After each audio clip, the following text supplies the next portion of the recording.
온 시방과 삼세의 진찰에 원만하고 밝은 조사이신 법계의 공덕 대비운과 비로자나의 대지혜와 머무심이 깊고 깊은 진법성과 흐르는 바 원만한 수다라와 낱낱 진찰의 부처님 회상 중의 보현 문수 모든 대사들께 목숨 바쳐 귀하옵니다. 저가 지금 한터럭의 지혜로 가없는 법계의 공을 헤아리고자 합니다. 바라옵건대 삼보의 동체 자비를 받들어서 말과 글귀마다 부처님의 뜻에 부합되게 하시고 법안이 항상 잘못 없게 하시며 온 중생계의 보현처럼 행하게 하시고 수승한 선을 되돌려서 많은 중생들을 적시어 보리의 상락과를 빨리 얻게 하소서.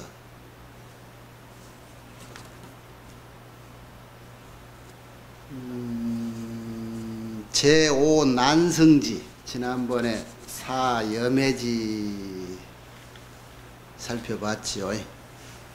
난승지라 할 때 그 뜻은 어려울 난자, 수승하다, 이긴다라고 하는 수승할 승자.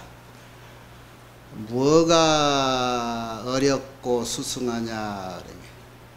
지혜가 지극해서, 그러니까 사면 십성 그랬죠. 십성에 들어가는 것은 십지를 십성, 성인 성자를 써서 그 지위에 들어가면 성인 위에 들어간다. 그래서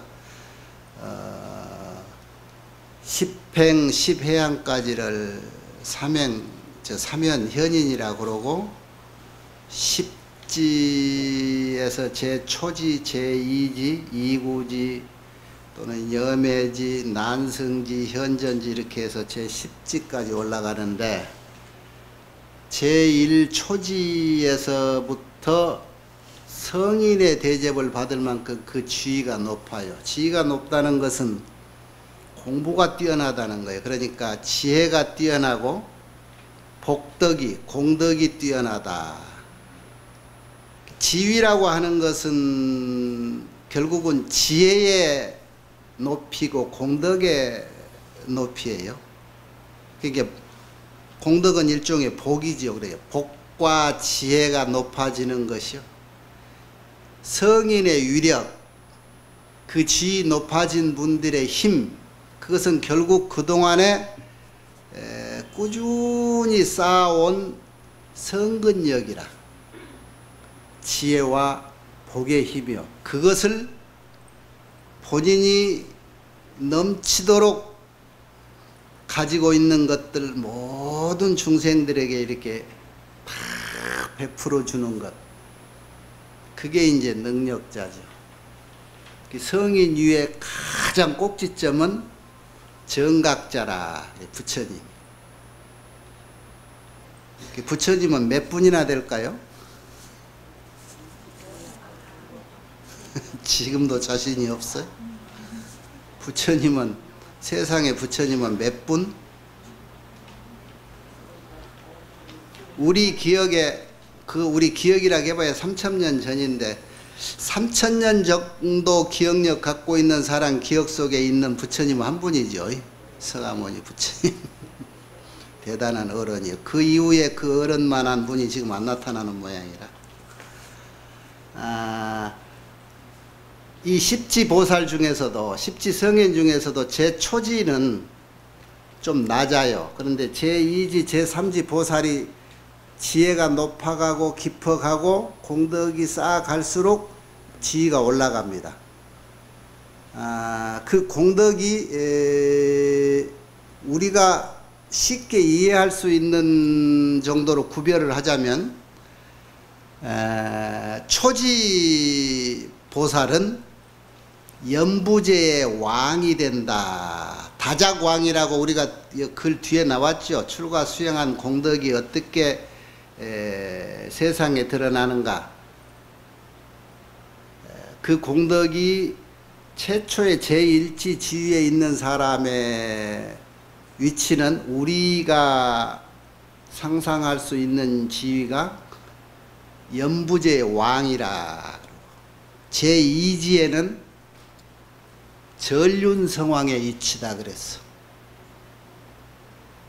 제3지는 그러니까 제3지 수행력의 소유자인 그 대승보살들은 어느 정도일까? 다작 33천왕이에요.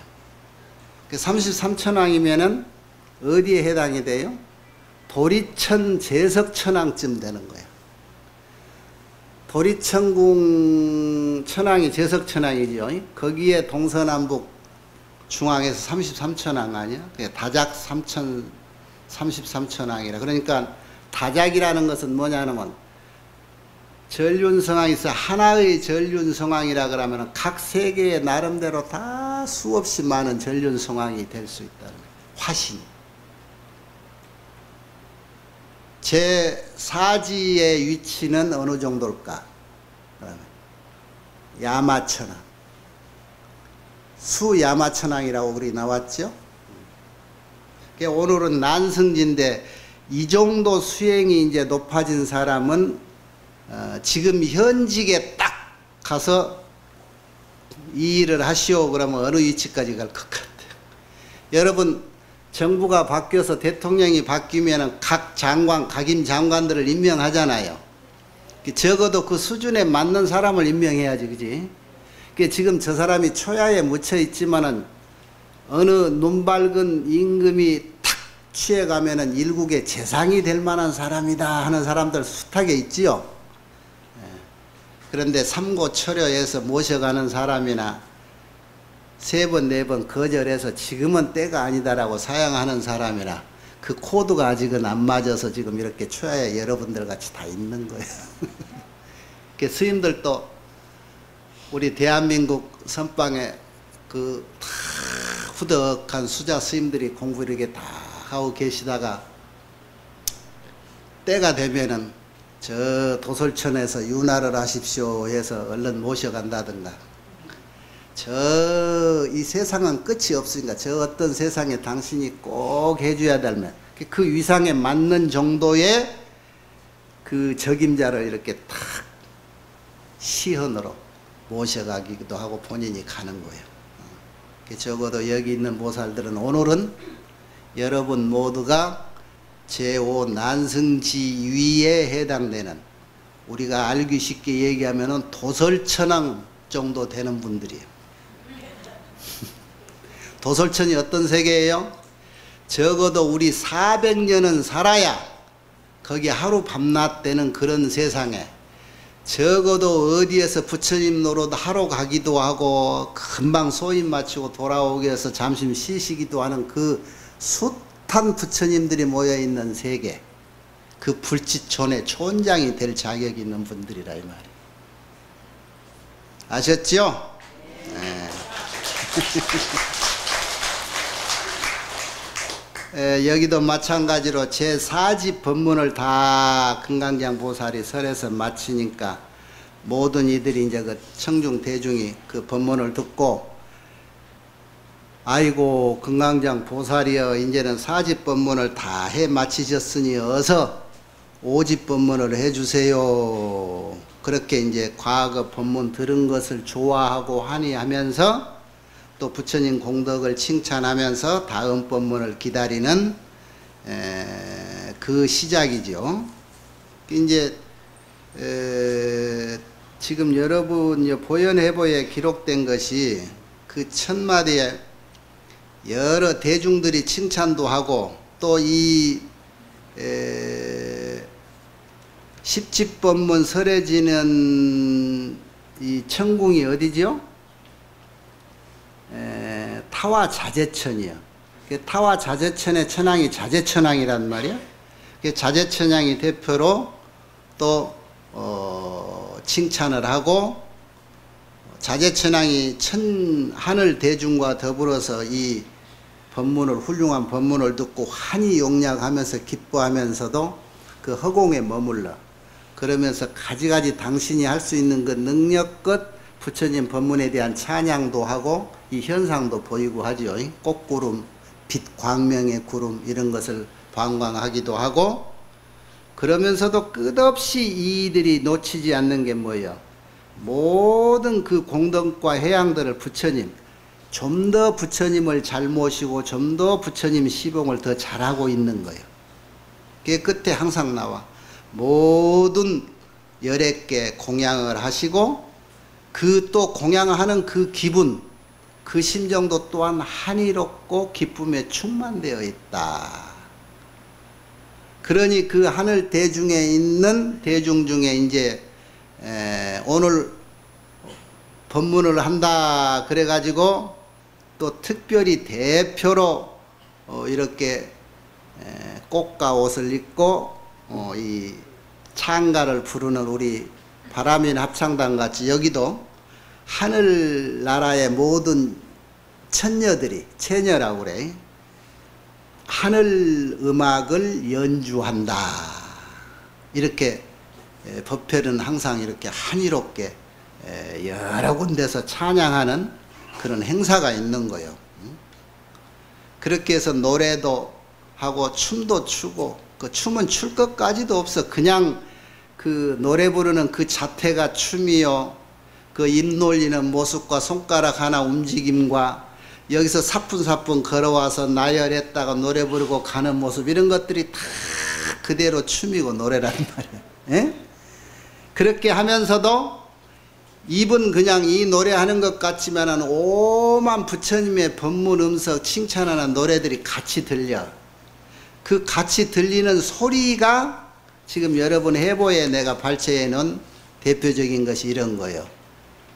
그 하늘 처녀들이 노래하면서 이런 구절도 해. 정말로 오랜만에 이분들은 타화자재천에 오래 있었는데 부처님이 사바세계에 뭐 우담바라 꽃필 무렵쯤에서 3000년이 됐는지 오랜만에 오셨는데 소식은 들었지만은 우리가 사는 이 세상까지는 언제 오시려나. 우리가 지금 부처님 가신 지가 3000년인데 나중에 다음 부처님이 오시려면 얼마쯤 기다려야 될까. 얼마나 서원하고 기다림에 그 간절함이 있었겠어? 그 간절함에 표현하기도 해. 불원이 구원이란 말이 그 말이야. 오랫동안, 멀고 오랫동안 이 말이야. 부처님의 서원이 정말로 오랜만에 이제야 만족스러워지는구나. 그 원을 이루어진다는 게 지금 이 순간이에요. 부처님 법문을 듣고 나니까 이런 생각이 난 거예요. 불도, 부처님의 도가 정말로 구원만에, 오랜만에 이제야 이렇게 얻게 되는구나. 부처님 법문 듣고 그 자리에서, 그러니까 법문하신 분이 능력이 있으면은 법문 듣는 대중이 또한 소득이 커. 응? 능력이 적으면은 소득도 적다는 뜻이요. 그러니까 큰 대보살이 부처님을 대신해서 법문을 설하니까 부처님하고 진배 없는 법문과 능력이 있단 말이야. 그 법의 호소력이. 그래서 부처님의 도를 일러줄 때 금방 듣고도 금방 내 것이 돼버려. 이런 때기야. 부처님의 도 정말로 오랜만에 처음 들었는데 이제 이 도를 얻게 됐구나. 서가모니 부처님이 이 천궁에까지 이렇게 오셔가지고 법문을 해주시니, 이 천인자 구내게라, 천인, 이건 천상인간이라고 할 수도 있고 천인과 인간들, 모든 이 천인들이 천상인간과 인간들, 이런 분들을 부처님이 법문으로 해서 정말로 너희들이 이제는 이런 법문 듣고 깨우쳐라 라고 이롭게 해주는 분을 이제서 직접 이렇게 뵙게 되는구나. 느낌이 와요? 그동안에 언제 오시려나 했더니 오늘 와서 정말 여기까지 오셔가지고 이런 법문을 해주시는구나. 원을 이뤘고 도를 얻었고 부처님이 이렇게까지 해주시니 친히 이렇게 배울 수 있고 이렇게 법문을 해서 해 주시니까 세상의 변화는 뭐야? 대해가 오랜만에 가만히 있고 하송세월인 줄 알았더니 큰 바다가 정말로 오랜만에 처음 동하는구나. 비로소 동한다. 이게 대해가 동한다 소리는 여러 가지 이제 예문에 나오지요. 하늘과 바다라고 하는 게 부처님 법문에 제일 비유가 많아요. 부처님 법문은 청정하기가 평등하기가 하늘 같고 그 한량 얻기가 바다와 같고, 그런데 이 바다가 또 역할이 여러 가지. 부처님이 큰 법문을 하면은 잠잠하던 바다도 용출을 하고 파랑을 일으키는가 하면은 이 바다는 또 부처님의 법문이기도 하지만 우리 중생의 고뇌에 비유하기도 해. 중생의 번뇌가 한량 얻기가 저 바다와 같다. 부처님이 이제야 오셔서 이 큰 법문을 내리시니 이제의 한량 없는 고뇌의 저 바닷물이 드디어 마르기 시작하는구나. 이게 동이도 시동, 비로소 동한다. 부처님의 법문이 이제는 이렇게 하늘비같이 내리니까 그 중생의 번뇌가 이렇게 마르기 시작한다는 말이에요. 번뇌의 바다가. 그것이 시동이기도 하다 이 말이에요. 부처님의 광명이 정말로 오랜만에 이제사 이렇게 노시는 것을 우리가 볼 수 있잖아요. 말로만 듣고 소문에만 듣고 부처님이 큰 법문을 하시면은 하늘 땅이 오색 구름으로 막 빛을 내고 천사들이 노래를 하고, 우리가 큰 이 자리에서 법문을 매주 할 적마다 우리 합창단 이 음악이 하늘 음악이 들리고 우리 귀에 우리 눈에는 이 희양찬란한 오색 광명이 보였을 텐데 내 근기하고 이렇게 합일되지 않을 적에는 눈먼 장님이여 귀머거리가 됐을 뿐이지. 부처님의 광명이 또한 오랜만에 지금 이렇게 놓아지시니 중생들도 정말로 오랜만에 비로소 안락을 얻어 편안해져. 고대하던 부처님 법문을 이제야 친견하고 직접 듣는구나. 대비 음성을, 그 자비서 오는 부처님 음성을 비로소 이제야 이렇게 듣게 되는구나.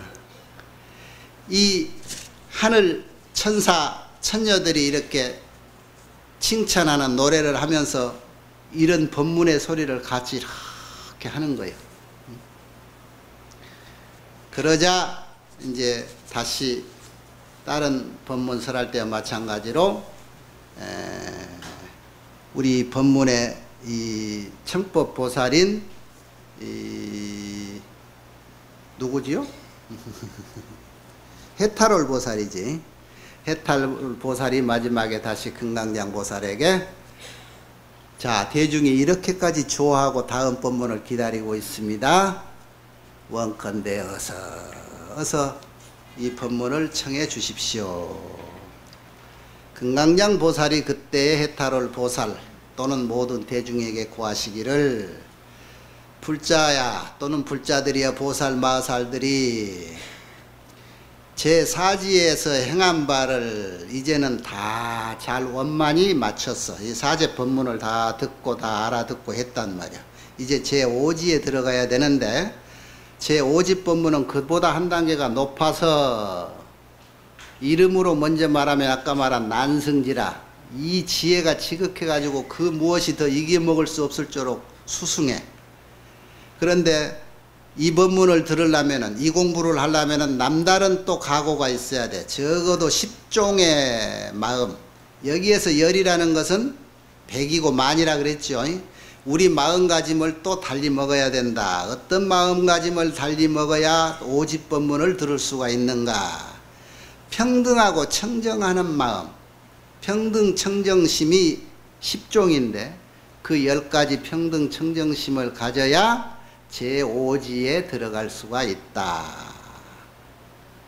제목만 넓힌 얘기하면 내나 그건데 결국은 마음심자야. 마음을 평등하고 청정하게 가져야 그 법문 들을 수 있는 지혜가 열려 가능하다. 다시 생각하면 오지보살은 적어도 오지에 머무르는 지위에 있는 분들은 세상 모든 것을 관찰하고 판단하고 지혜를 살피는 그 능력이 내 마음은 항상 평등하고 청정하다 하는 이치에 있다라고 봐야 되는 거예요. 그래야 도솔천왕이 될 수 있어. 도솔천왕의 마음은 평등하고 청정한 거예요. 평등 청정이라는 것은 무슨 뜻일까? 마음이 평등하고 청정하다는 것은 아까 말해서 하늘이라고 하는 허공의 비유를 말하는데 부처님의 마음은 허공과 같이 크고 넓고 마찬가지로 오지보살 정도 되면은 그 마음이 이전에도 늘 나오지요. 이 정도 공부를 하려면 마지막에 십종심 중에 뭐가 들어갔어요? 광대심이 들어가잖아. 광, 넓은 마음, 바다와 같고 하늘과 같은 마음. 대심, 크다. 저 끝도 가도 없나 하늘 같은 그런 큰 마음이 있어야 이 공부를 할 수 있다. 그랬지요? 여기도 마찬가지요. 그 마음이라. 그런데 그 마음이 평등하고 청정해야 된다. 청정이라는 것은 깨끗하다는 얘기인데 깨끗하다는 말이 평등하다는 뜻이에요. 평등하다는 뜻은 무엇이냐? 차별이 없다요. 차별이 없는 마음이라는 게 어떠면 얼마나 크면은 이 품 속에서 니것 내것 가리지 않고 세상을 다 내 가슴에 이렇게 아우를 수 있을까? 그런 정도 큰 마음의 소유자가 가질 수 있는 마음이 평등심이라. 그래서 그 가운데는 어떤 것도 바닷물이 모든 것을 구정물이 들어오나 싱거운 맹물이 들어오나 다 평준화시키듯이 하늘도 그 어떤 것이 이 속에서 자유롭게 놀고 춤을 춰도 다 용납이 되고 차별하지 않고 평등하게 돼. 이것이 하늘과 바다의 비유를 많이 쓰는 이유예요. 평등 청정심은 그와 같이 마음이 그래야 된다. 큰아들이라고 딸이라고 조금씩 차별하고 조금씩 더해주는 마음, 그런 마음 아니라는 거지. 내 가족이라고 남이라고 내 나라 사람이라고 남의 나라 사람이라고 이런 차별심이 적어도 이 지위에 있는 사람한테는 없는 거예요. 이것이 평등심이고 청정심이라. 이런 평등하고 청정한 마음을 10가지로 여기는 말했지만은 1000가지 만가지지. 우리 마음이 1000가지면 1000개고 만가지면 만개인 거예요. 십종심이 만종심이 되고 천종심이 된다는 거예요. 여기 대충 얘기해 보면 이거예요. 과거 불법에 청정하고 현재 불법에 청정평등하고 미래 불법에 청정평등하고 그 다음에 개정해에 청정하고 평등한 마음이라.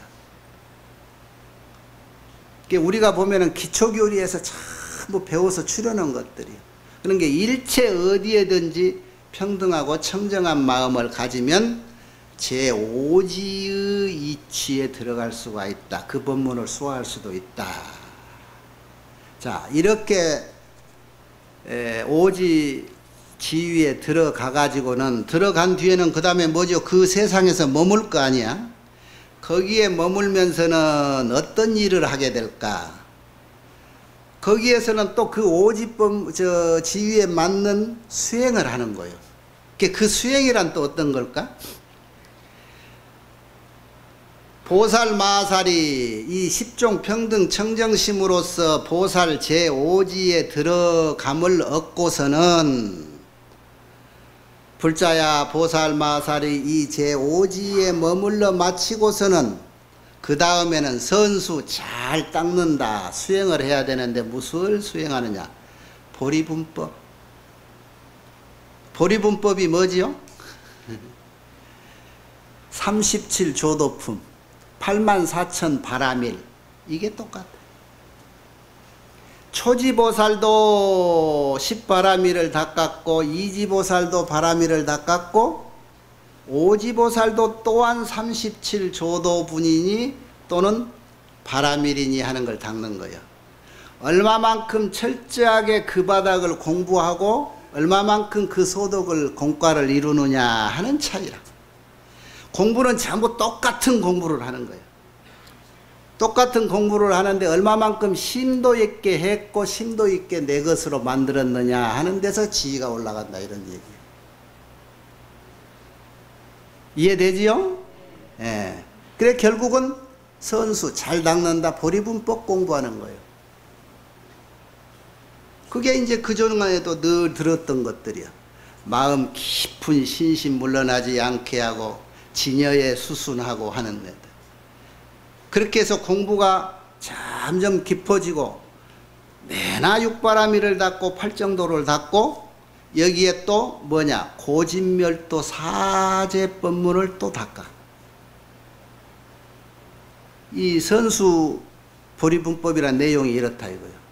사제법문을 뭐래 고진멸도 그런데 여기는 성인 성자를 넣어가지고 이제는 십지에서 닦는 공부니까 성인들이 공부하는 거예요. 그래서 고제를 제자는 진리지요. 고라는 진리. 고라는 진리가 뭐예요? 우리가 받고 있는 일체 모든 것은 고다. 여기에서 모든 신심과 공부의 씨앗이 시작이 되는 거잖아요. 고로 인정하지 않으면 공부가 시작이 안 돼. 발전이 없는 거예요. 요즘 여러분 지금 덥지요? 더워서 원하는 게 뭐 시원한 걸 원하잖아. 근데 이 정도 더위는 이 도솔촌 온도하고 딱 맞아. 극락은 찬바람이 부는 게 아니고 시원한 바람이 불고 조금은 따뜻해. 따뜻해야 시원한 바람이 느껴지지. 그죠? 극락세계 도솔천 바람은 훈훈하다, 따뜻하다. 약간 더울 듯 따뜻하다. 그 온도가 맞습니다. 고를 성인의 진리라 그래서 고성제. 세상은 역시 고구나. 저 사념처에서 배웠죠? 관수, 시교, 시고. 내 몸으로 받는 것, 정신으로 받는 것, 이게 고통이구나. 이것을 깨우치는 진리가 성인스러운 진리야. 그래서 고성제라. 그 고통이라는 결과가 뭘로, 무슨 원인으로? 여러 가지 이것일 수밖에 없는 원인이 모아졌다. 그래서 집이잖아. 그것을 아는 것도 집성제라. 그러니까 무엇을 고라는 고통을 받는 고의 원인의 진리. 그래서 고집성제라 그래. 그걸 고자까지 넣어서.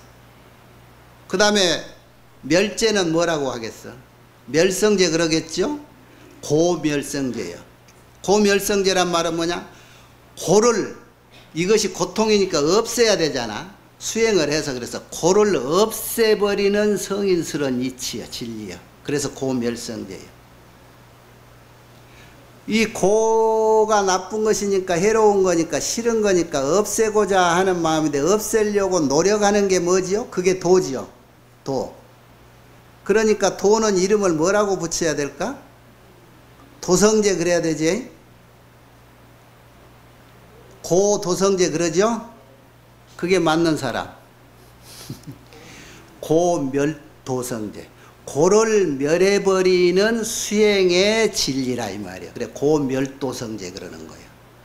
그 전에 고진멸도 배울 때는 안 들어본 말이죠? 고성제, 그 다음에 고집성제, 고멸성제, 고멸도성제. 그러니까 이게 지금 오지의 세상에, 오지법문의 지에 해당되는 그 세상에 가서도 끝없는 이 수행을 하는 거예요. 우리가 처음에 초발심에서 배우는 고진멸도 사제를 닦고, 팔정도를 닦고, 37조도를 하고, 육바라밀을 닦고, 이게 똑같아. 그것을 얼마만큼 철저히 공부하느냐. 그 해보면 그동안의 과정이 여러 가지 나오잖아요. 각관심을 없애라. 처음에는 각 깨닫고, 섬세하고, 거칠은 마음까지도 제거하고, 이제는 그 고통이다라고 받아들이는 그 마음까지도 다 제거하면은, 그 다음에는 즐거움이니, 괴로움이니, 내가 분별할 수도 없게 모든 것을 이렇게 함축해서 포용할 수 있는 그런 수행자가 된다는 거예요. 그 정도 되면 위치가 어느 정도 될까? 이런 것들. 거기에 머물러서 이렇게 공부를 하다 보면은 점점 이제 지혜가 깊어지고 쌓아진 공덕이 또 따라서 올라갈 거 아니에요.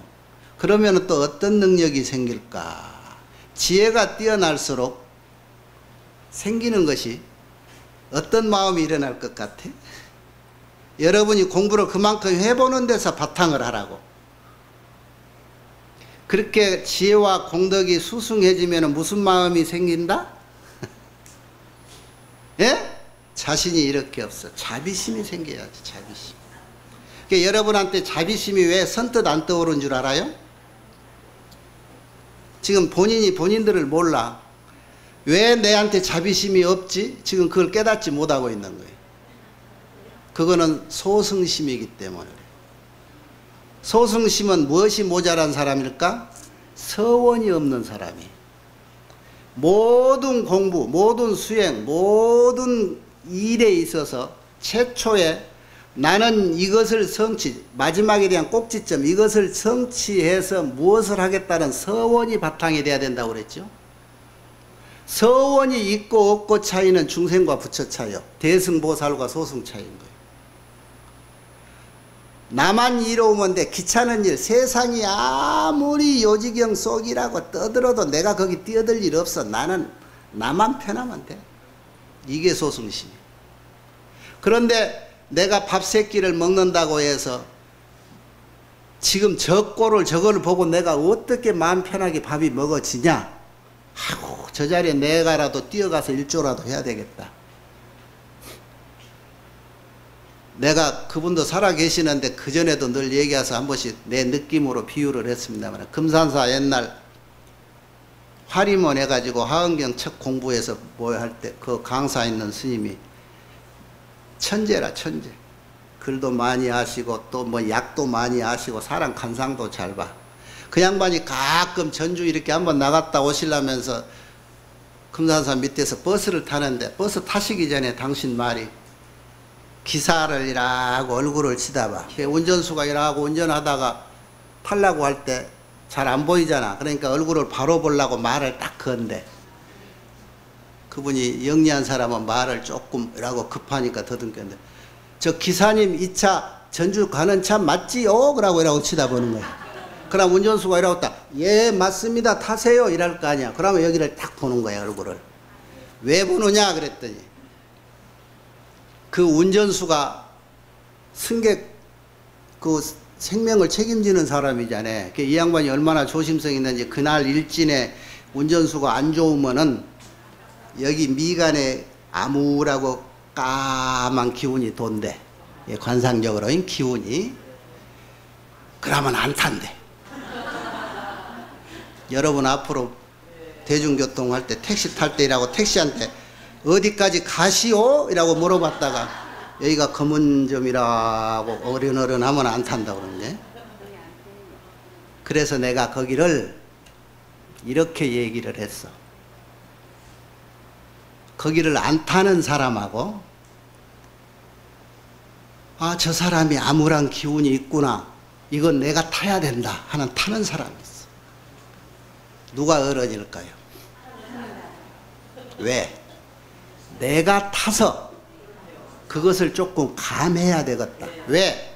내가 부처님 공부를 하면서 모든 중생을 위해서 해야 되겠다는 서원력으로 감화가 돼서 큰 사고가 날지언정 조금은 그 사고를 작은 사고로 줄일 수라도 있었으면, 이게 보살이에요. 이게 보살시, 이게 대승이에요.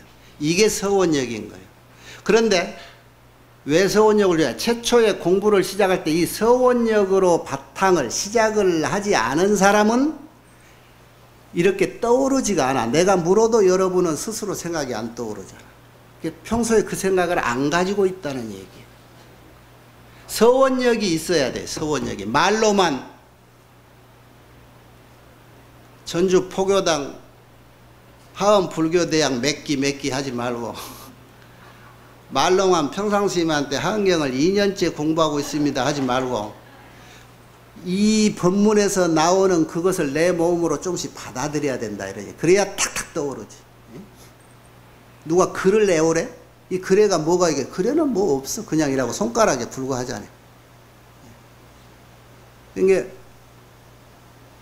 기도를 해도 그 서원력이 없이 바탕이 되지 않으면은 그 시야가 다 좁아요. 그래 이렇게 사제법문을 또 새롭게 더 깊이 공부하고 또 이렇게 바라미를 더 깊이 공부하고 한다 이 말이야. 이제 참 지위가 올라갈수록 다른 새로운 공부가 있는 게 아니고 내나 하던 공부한다 이런 얘기야. 그렇게 이제 공부가 깊어지면은 또 이렇게 그 다음에는 무슨 마음이 생긴다고? 중생을 연민히 하는 생각이 자비심이 생긴다 이 말이요. 그런데 그 자비심이 왜 생기느냐? 이렇게 잘 살고 있는데 왜 이 중생이 불쌍하다고 할까? 이 공부를 하는 도중에 이 보살이 수행자가 바라미를 닦는 자가 어떤 공부를 하게 되느냐? 이 앞에 염해지에서는 관찰 일체법, 관찰 법계 그렇게 나왔지. 세상을 잘 관찰해서 그것을 여실히 안다. 여실이라는 것은 실답게 거짓으로 아는 게 아니고 참 진리를 안다 이런 얘기야. 그래서 세상을 알아서 세상을 살아 방법을 알고 어떻게 살아가야 된다는 것을 아는 거지. 여기서는 이렇게 공부에 들어가면서 점차 이런 공부로 가면은 불태전심이 생겨. 그런 게 이 공부를 하다가 계속 해나가면서 끝까지 버릴 수 없는 게 아까 말했듯이 이 수행은 멈추지 않되 항상 마음속에 상구불지라 부처님 경지까지 부처님 지혜까지 터득하겠다는 끝없는 갈구함이 있어야 돼. 그게 수행자예요. 그러니까 결국은 상구보리 하와 중생이라 계속 앞으로는 부처님 지혜까지 가는 걸 쉬지 않고 그리고 가는 데마다 인연이 있는 그리고 내가 할 수 있는 능력에 그 레벨에 맞는 중생들을 끝없이 구원한다는 거예요. 그런 마음이 서원력으로 인해서 내가 지위 공덕이 올라갈수록 자꾸 생기는 거예요. 예? 예. 그래서 일체 중생들을 이렇게 불사 버리지 않고 항상 구제하겠다는 것. 그래서 구제하기 위해서는 세상도 알아야 되고 그 세상에 살고 있는 사람들이 제대로 살고 있는가 이런 걸 알아야 되잖아. 그래서 세상 사는 중생의 근기를 살피게 돼. 살피니까 어떤 점들이 나오느냐. 아까 말해서 고진멸도를 제대로 이해를 못한다든가 한마디로 말하면 일체유의법을 제대로 몰라. 일체유의법이 뭐예요? 일체유의법이라는 것은 결국은 허망한 거잖아요. 허망하고 삿되고 거짓되고. 그런데 중생들은 그 허망하고 삿된 것인 줄을 모르고 거기에 휩쓸려 사는 거예요. 공부 지위가 깊어지고 공덕이 높아질수록 그것이 눈에 보이는 거라. 세상이 잘못돼 가는 것이 보인다는 거지. 어른과 애들의 차이가 거기 있어요. 애들은 막무가내로 뛰놀지만 어른들은 그게 보이는 게 있어서 그 바닥에 유리 조각을 조심해야 되는 게 보여. 보이기 때문에 자비심으로 깔려있는 이 수행자 보살은 어떻게 해야 돼? 이걸 깨워줘야, 일깨워주는 것이 내 일이다. 그래서 유의법이 이게 세상의 여실한 실상이 아니라는 것을 그 깨달음으로 인해서 자꾸 일러주게 되는 거예요. 이 이치 되면은 그래요. 여러분 일체 유의 그러는데 유의법이 뭘까? 위, 있을요, 할리, 뭔가 작용을 한다, 조작을 한다. 세상의 모든 일체법은 조작된 법이라는 거예요.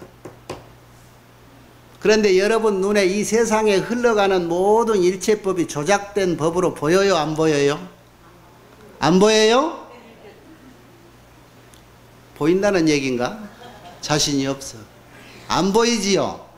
왜 안 보일까? 오지쯤 가면 이게 많이 보여야 되는데 다는 몰라도 이 정도 가면은 세상을 거의 많이 알아요. 아까 말해서 도솔천왕 정도 지위가 된단 말이에요. 그런데 부처님이 알 수 있는 구경지는 아니더라도 어느 정도는 많이 아는 거요. 천태지자선사 스스로 제자가 물은 당신의 위치는, 스승님의 지금 위치는 어느 정도 돼야, 내가 중생 구제하려고 여기서 머무르지 않았으면 많이 올라갔을 낀데 너희들 가르친다고 여기에 머무러서 때가 끼어서 오지고살밖에 안 된다. 옛날 조사스님들의 언어가 많아. 이 정도 되면은 세상이 실지가 아니라는 것을 구별할 줄 아는 정도, 어느 정도는 알아야 돼. 우리가 사는 세상, 예를 들어서 그런데 여러분 유의무의를 구별하라고 하면 세상에 하나나 할 수 있을란가 모르겠네. 에? 속죄, 그래. 진제 속죄라고 아까 고진멸도를 잘 얘기하면은 그 십종제라고 돼야 하는데, 세상살이를 잘 아는 지혜가 속죄요. 그 다음에 실상의 이치를 잘 아는 게 제1의제 진제고. 이제 그렇게 하자면 여러분이 또 모르니까, 우리가 일상으로 살아가는 이 세상에서 참다운 진리가 아닌 것은 전부가 유인데, 따지고 보면 우리가 하루 종일 하고 다니는 일들이 전부가 유의법이라는 거지. 그런 게 금강경에서 그 얘기를 주로 많이 했죠. 유의가 아닌 길을 찾으려면은 재상이 비상인 줄 알아야 된다는 게. 우리 눈에 보이는 모든 일체 모습, 그걸 재상이라고만 얘기했지만 일체 소리, 일체 모든 작용들, 이런 것은 전부가 실상이 아니다. 이렇게 눈 비비면은 별 반짝 없는 별 생기듯이 눈에 생기는 허언과 같다. 거품과 같다. 이것이 유의예요. 거품 같다. 우리가 80년, 일생, 100년 산다는데 굉장히 오래 산 것 같다 하는 것도 유의법이에요. 잠깐이에요. 그런데 잠깐인 것도 유의법이에요. 그러니까 유의와 무의는 뭐냐? 유의를 보고 무의를 본다라고 하는 말은, 유무를 얘기할 때 진리를 입각해서 보면은 유도 사견이고 무도 사견이다 그랬어. 세상에는 두 가지의 사견이 있으니 하나는 유라고 보는 세상, 하나는 무라고 보는 세상이다.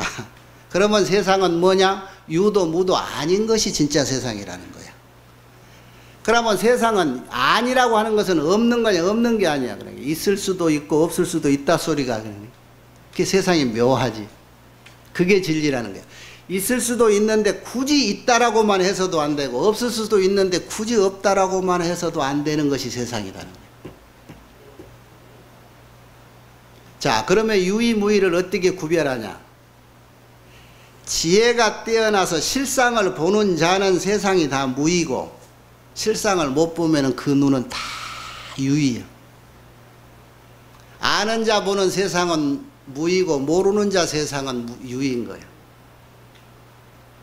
그러니까 여러분이 머리로 배워가지고 공부해서 도인한테 가가지고 세상이 다 유의라고 하는데, 불성 없는 게 하나도 없고 개도 불성이 있다고 하던데 스님 불성이 있어 없어? 그러면 없다! 그런 거예요. 그 양반한테는 유하고 유무가 상관이 없어. 그냥 유고 무요.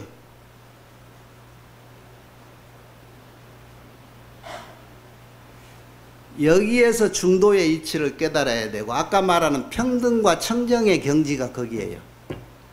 청정하다. 어떤 것도 때가 묻지 않았다는 것은 어떤 때도 다 묻어도 그것이 청정인 거예요. 평등이라는 것, 차별이 없는 것 같지만 천층만층 차별이 있는 게 그게 또 평등이고. 그러니까 어른들한테 딱 아는 사람한테 가면 해답이 바로 나와. 세상에 평등하다는데 왜 이렇게 차별이 많습니까? 그것이 평등이지. 그런 거예요. 틀린 답 아니지요. 여러분이 30년 공부해가지고 가도 그 한방맹이래 무너진다는 거예요. 그게 답이 나와 있어. 현재 일체유의법을 여실히 알아. 이 정도 가면은 구경지 부처님만큼은 몰라도 거의 알아. 이렇게 알기 때문에 중생들이 그 무의법에 현혹돼 가지고 자꾸 아상, 인상, 중생상, 수사상 무명으로 인해서 행이 생기고 그걸로 인해서 오만 집착으로 인해서 네 것이다 내 것이다 사랑을 하고 취하고 내 것 가지고 네 것이 돌아가느냐고 싸움을 하고 그 업으로 인해서 생노사라고 하는 결과물이 나오는 이 세상의 이치를 안다고요. 알아. 유의법은 그래서 한마디로 말하면 인연소작은 다 유의라. 유의. 인연소작. 자, 그런데 이 세상이 인연으로 지어진 바 없는 게 있어요? 없지요. 여러분 눈에는 인연으로 만들어지지 않는 것은 하나도 없을 거예요. 부처님 눈에는 뭐라고 보일까? 그래서 무의의 반대를 유의라고 자꾸 얘기하는데, 무의라고 하는 거 하는 조작이 없다. 원래 있는 그대로라. 그런 게 뭐냐면 본래 자의, 원래로부터 스스로 그대로 있는 것, 그것을 무의라 하거든. 그것은 뭘까? 그게 진여법계예요. 그것을 우리가 유의로 살고 있는 거예요. 그래, 이런 이치를 점차 알기 때문에 애들이 각고의 노력에서 다 왔는가 하고 언덕 올라가니까 지가 아버지가 거기 있어서 이제 와라, 이제 시작이다. 그래, 이제 시작이다. 남북한 비핵화가 이제 거의 다 온 것 같이 저 중간지대에 땅 사고 팔고 어찌 해산다는데 아직도 시작인 거예요. 예? 끝없는 시작이에요. 끝없는. 우리가 무의의 실상을 여실히 알기 전까지는 끝없는 유의의 시작입니다. 자, 이런 실상을 알고 냉정히 알고 나서 더더욱 거기에서 허덕이고 있는 중생들에 대한 애민심이 자꾸 더 커져. 전증자비라 그래. 전증. 점점이 더 가해. 자비심이 더 강해져. 커져.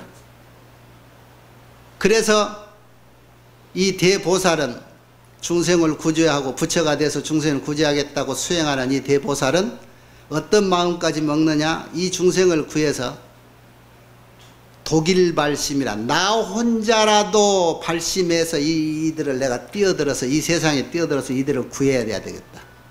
독일 발심. 혼자 발심하고 반려를 구하지 않아. 불구반려라. 야, 저렇게 헤매고 가는데 같이 가서 좀 하자. 네가 싫어할 줄 알아. 나 혼자라도 가겠다. 부처님 최초 본문은 뭐예요? 무소의 뿔처럼 홀로 당당하게 가라 그랬죠? 다 이런 뜻이야. 두려워 말고, 두려우니까 같이 가자. 그럴 거 없어. 당당하게 혼자 가라. 나 혼자라도 이 세상 중생 다 구제하겠다라는 마음으로 가라. 그런 마음을 소지하는 게 이게 보살이에요. 대승보살.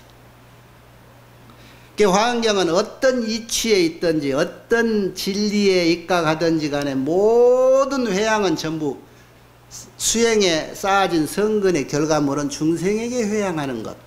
그게 이게 대승이라는 거지. 똑같은 공부를 하는데 나만 하는 거하고 차이가 그렇게 하늘과 땅이야. 그런 게 맘먹기가 하늘과 땅이야. 세상을 평등하고 청정한 마음을 가지고 있느냐 하는 거하고 그런 마음 없느냐 차이라. 원력을 바탕으로 깔아두었느냐 아니냐 하는 차이다, 이런 얘기야.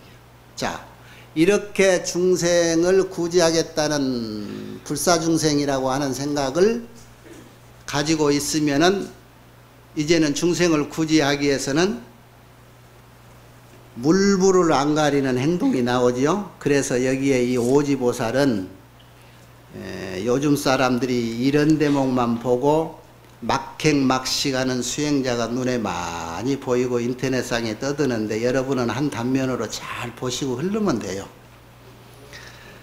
내 구천동이라는 저 도솔촌에 있을 때는 모르고 있는데 밖에 나오면 오만 소리가 차 타면서부터 들려. 막 전화기. 예? 내가 인터넷 안 하기를 잘했지. 이 사바세계 소리가 자꾸 들려. 그게 뭐냐?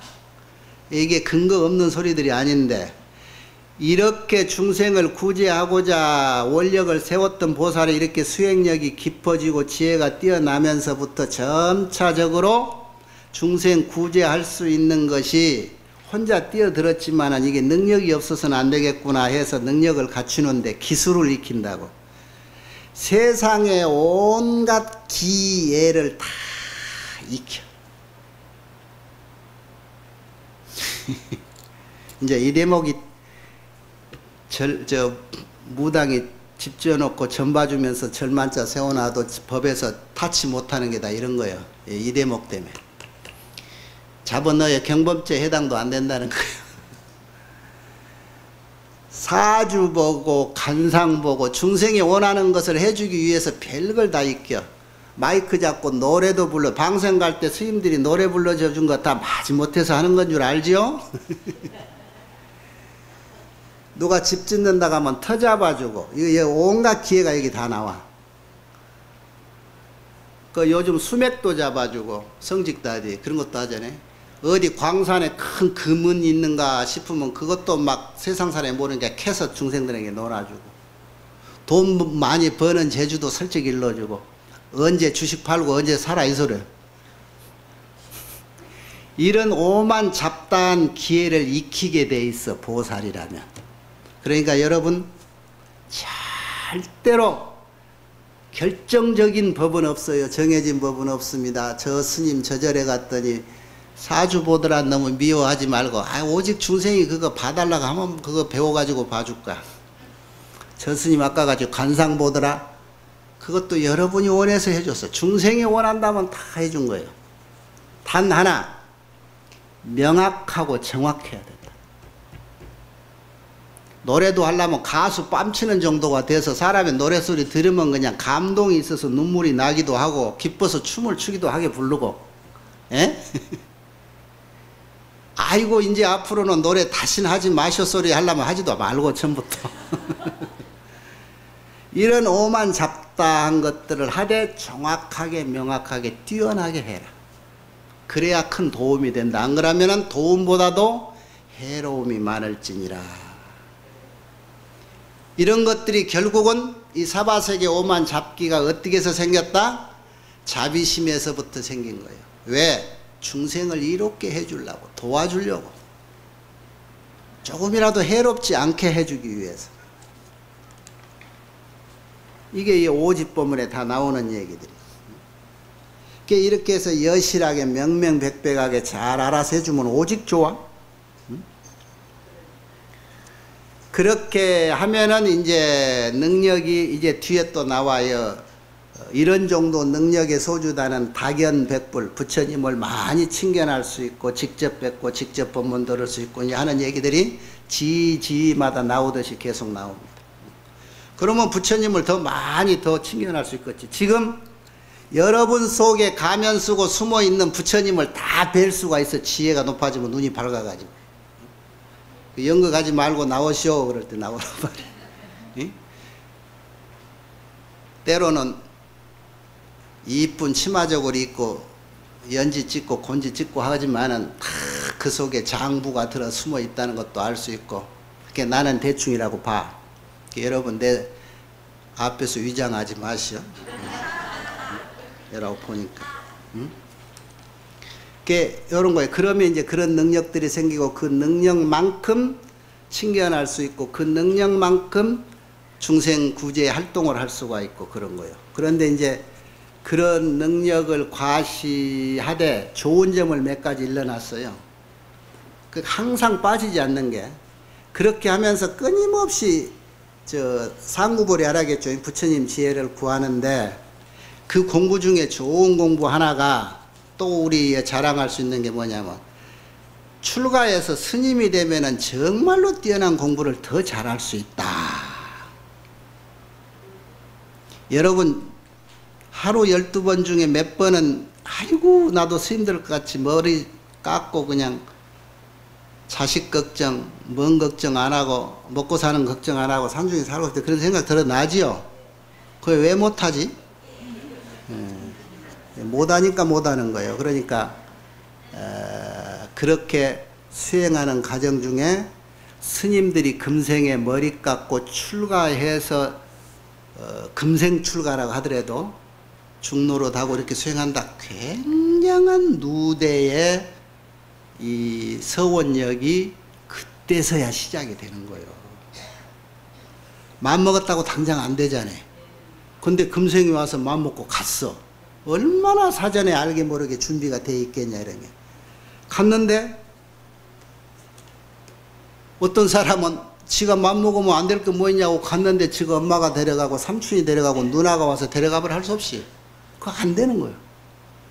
그랬는데 나는 딱 깎고 들어갔는데 누가 데리러 안 와. 그 사람 인연이 있는 거예요. 내 경우는 몇 년 전이야 지금 69년 50년 전이네 횟수로. 출가했는데 나는 안 데리러 오는구나 그랬지. 근데 한 만 5년 만에 와서 보니까 안 데리러 온 게 아니라 온 가족이 총출동해서 찾으러 다녔더라고. 해인사 갔더니 몇 달 전에 가고 없어요. 흔적만 남고 어디 마산 어디 갔더니 얼마 전에 여기 살았는데 지금 어디 서울 갔을 거예요. 그러고는 모르고. 어째 온 식구가 그렇게 하나 없으면은 밖으로 또 줄이면 될 끼니 찾으러 다녔나. 나 집 나올 때 2번 나왔다가 잡혀갔는데 3번째 나올 때는 새벽 6시 차 타라고 어머니가 동구밖에라고 바래다 주시면서 동네 창피하니까 나 죽었다 소리 듣기 전에 오지 마라 그러시더라고. 나는 기억이 없었거든. 내가 한 5, 6년 소식 없이 안 가니까 이놈이 그거 기억하고 안 오는가 보다 그러고 자식들 동원해서 나 찾아오라겠대. 자식은 그렇게 모르고 부모는 아는 거예요. 그래서 그래 찾아다녔다는데 용케 안 잡히고 내가 지금까지 이라고 살고 있는 거예요. 인연이라는 것은 발심을 해서 계기가 오면은 그것이 이제 꽃을 피우는 거예요. 그래서 그 기회를 놓치지 말고 억지로 또 수렁에 발 디디지 말라고. 능력 발 빼낼 힘 없을 때는 수렁을 피해가는 게 좋아요. 능력도 없으면서 뛰어들어가지고 한 3천 갑자 거기서 돌고 나오면 나중에 내가 뭐 하려고 했는지도 몰라. 그러면 이제 이럴 때 와서 이라고 눈 밝은 납자가 다 그래서 이제 두드러지면은 멍하니 하룻밤낮 있다가 추는 밤 먹다가 보면 이제 인연이 새로워지고 시작이 되는 수도 있죠. 내 인연은 내가 만들어가면서 일체 유의법이 유의법인 줄을 알고 세상을 살아가면 그거는 전체가 무의법이니라 하는 법. 그런 안목이 여러분한테 충분히 있는데 내가 그렇게 보고 살려고 노력을 안 하는 거예요. 왜? 우선 밥을 먹어야 맛이 있고 배가 부르고 하는데 밥 안 먹고도 배부르라고 하니까 그게 재미가 없단 말이에요. 사바세계는 적당히 누릴 줄도 알아야 되는데 한 번에 뛰어날 일도 아닌 것 같아. 혼자 계산해서 그 잠깐 계산이 여러분을 지금 몇 생 동안 여기서 같이 뒹굴고 하게 하는 거예요. 마음 냈을 때 그쪽 거들떠보지 말고 훌쩍 기회가 오든 건너뛰세요. 오늘은 여기까지입니다.